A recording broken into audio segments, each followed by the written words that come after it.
Alright everyone, let's do another retro roundup, and today I'm going to be talking about 5 movies, so let's get started. My first movie would be Godzilla, King of the Monsters, which came out this year. So it's not really as much of a retro movie, but I didn't get to see it in theater, and I bought it on Black Friday for really cheap on Blu-ray, so I thought it was time to go and watch the movie. And it's one of those movies that I did want to see in the theater, but I just didn't get a chance to. I don't remember how long it was there, but I was at a moment where I just didn't have time or money to go see it. And going into Godzilla King of Monsters, I've got to give you my opinions on Godzilla 2014 and Kong Skull Island. I liked Godzilla okay, but Kong Skull Island I really love the hell out of because I love the King Kong movies. I think that was a great King Kong movie. And watching this one, I've got a really mixed bag on this movie. I felt like the 2014 Godzilla I thought was kind of boring overall with a cool ending, and this one is boring in a different type of way for me. I liked the anything with Godzilla I thought was fun, and I thought visually it was great. The human stuff just bored the hell out of me, and I'm not one of those people where I'm trying to say oh, the human stuff should be way more well written or way more interesting for a Godzilla movie, because that's not the case with Godzilla movies. They're not trying to be greatly written movies with human characters. They're just there to drive Godzilla. But I felt like this movie was just so uninteresting with the human characters in a way where I feel like I haven't seen a lot of the classic Godzilla movies, but I bet those are way better and way more interesting with characters that don't even have a character arcs, and I bet they're way more interesting than this. I felt like all these human characters were so boring and so bland, and just watching it with those actors involved, we had a lot of great actors, like Vera Farmiga and Millie Bobby Brown. It's really stinks. I really love all these actors, and they do nothing for me in this movie, and it's weird that I have to say that, but the Godzilla stuff is great. Visually, this is really, really a great movie. How it looks, it is a very, very big feast for the eyes. Really like the visuals, and the action with Godzilla and Mothra and all the other monsters. But the rest of the movie is just kind of a slog for me. Leprechaun Returns. This one I was really, really interested in because the Leprechaun franchise is not one that I've loved, and I've seen them all before. And I was really interested to see if I'd like this one. And coming out of this movie, I really, really enjoyed this movie. This one is actually my favorite Leprechaun movie. Even though I haven't rewatched the other ones in a while, this one feels like my favorite. I really loved everything about this movie. I thought for me, it was cheesiness done right, if that makes sense. Like the other Leprechaun movies, there are some that I enjoy okay, and then there's some that I really don't like. But this one I felt like just really did a great job of being entertaining and fun, and I really like these characters. And it's a sequel to just the first movie. And it's funny that they're doing this I think the same year that Halloween 2018 happened, in 2018. I believe this came out in 2018. Or maybe close to early 2019. But it's funny that this is just a sequel to the first one, and it really is an interesting thing that they do this, because they have the daughter of Jennifer Aniston's character, Tori, from the first movie. And I really liked that. I thought that actually worked, and I thought that was cool that this main character referred to that character, but in a way where it kind of helped the story out. I thought that was interesting. And I like that even made the Leprechaun later in the movie use that against the main girl, like her mom, because the Leprechaun drove Jennifer Aniston's character crazy. So it's really cool that they connected that.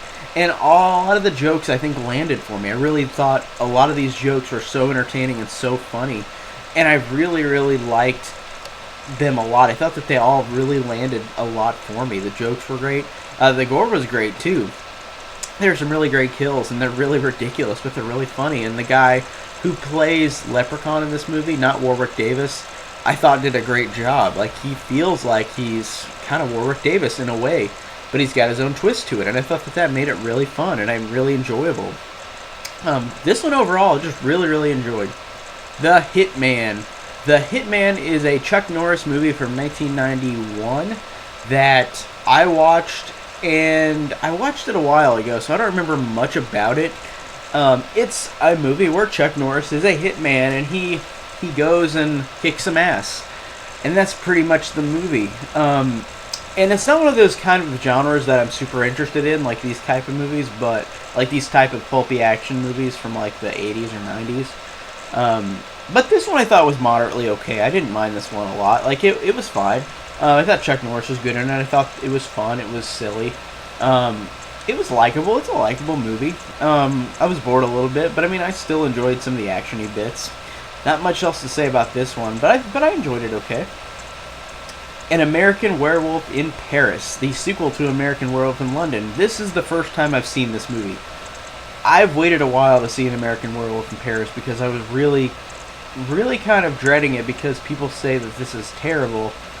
And going into this movie, I was thinking, man, I hope I like it. I hope that I find something positive.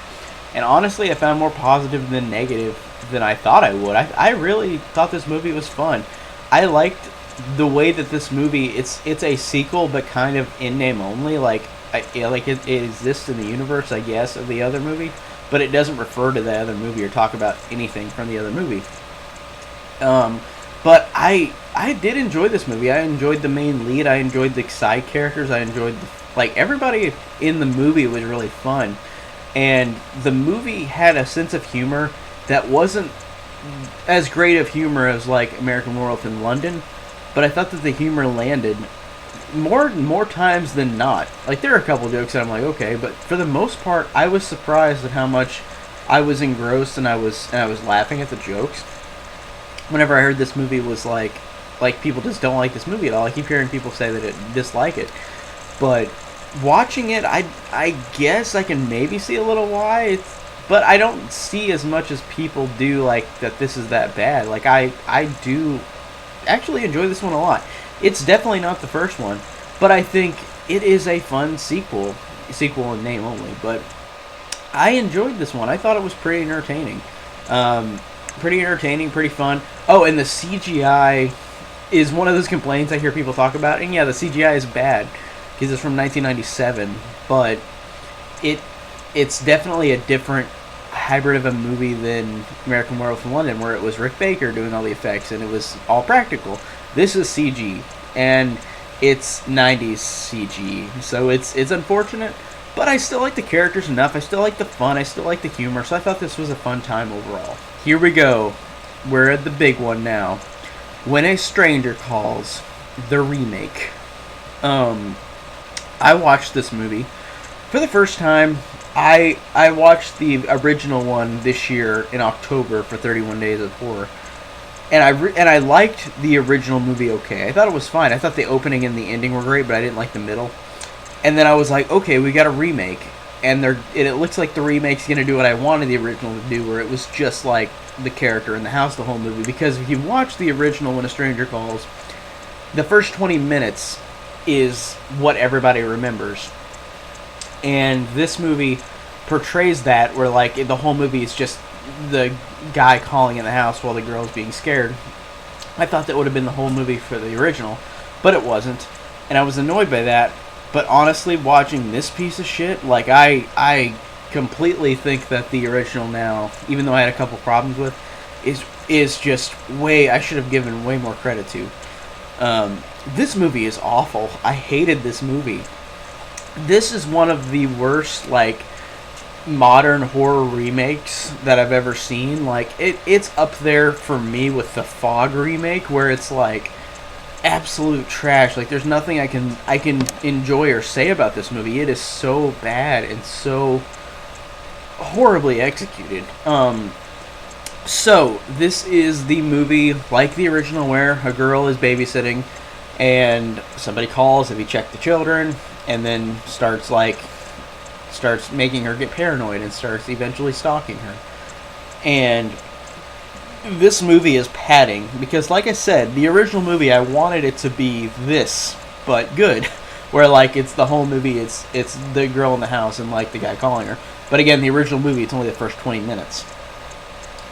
In this, I can't believe that they executed this so horribly. The main actress in this movie, like, I think her name's like Camelia Bale or something. I don't. I bet I really skewered her name, but she is horrible, and I hate to say that about acting, because acting is something that it's like, I feel like I'm not an actor, so I shouldn't shit on people acting, but man, her line reads sometimes. Like, there was a scene where she's talking to Clark Gregg in the car, her dad, who plays her dad in the movie, and she's just saying stuff like, "No, Dad, no, I don't wanna," like stuff like that, where it's just so, she does not give a shit in this movie. She does not care. Like, her performance, you could tell she does not care at all. She just stares open mouth and doesn't care at all in the movie, and it's so annoying. And this is also a PG-13 horror movie, where it doesn't make me mad as most people do with PG-13 horror, because if it's a good movie, then I can watch it regardless of showing gore or not. But this isn't good either, so it really is not in its favor. And everything about this, the way it's executed, is just so awful. These characters are awful.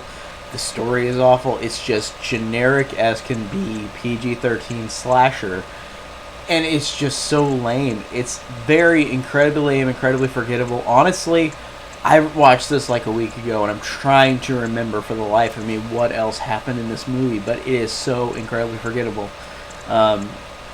Again, it goes up there with like the Fog remake or the Prom Night remake, where it's like, it's just so incredibly generic, or it's so incredibly stupid. And this is both. It's just so incredibly generic, boring, and stupid, and I really, really didn't like this movie. It's just so awful. Man, this one was a really horrible movie, but that is it on my retro roundup. And tell me down below what you guys think of these movies, and thank you guys so much for watching.